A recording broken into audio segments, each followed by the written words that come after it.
Well, let's go live now to Canberra, where that ceremony has wrapped up. Our political reporter Alex Beach joins us now. Alex, we heard from Professor McKay a little earlier in the program. He certainly has a remarkable story.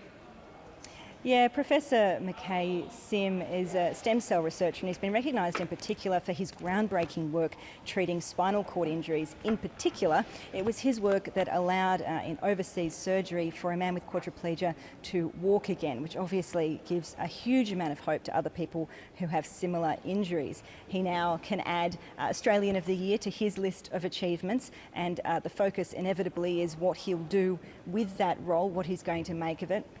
Tonight his focus has been talking about the importance of shining a light on stem cell research.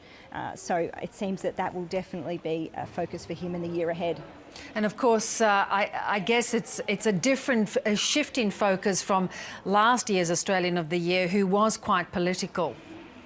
Yeah, last year David Morrison, the former Chief of Army, was named Australian of the Year, and that quickly became controversial in the 12 months that followed. Not long after the awards ceremony, it started with his former speechwriter, who was the writer behind the famous video of him as Army Chief calling out sexism, a culture of sexism in the Army. Catherine McGregor was the speechwriter behind that. She was also a nominee. She missed out when he won, and she voiced her disappointment, saying that she was disappointed the Australia Day Council didn't have the courage to appoint an LGBTI winner, and that she thought Mr Morrison's appointment was weak. It continued from there. He came under fire from veterans and also from coalition MPs who were not happy with the way they believed he politicised the role. So there's really a hope that Professor McKay Sim will take a different approach, perhaps a less political approach, and also a less controversial approach.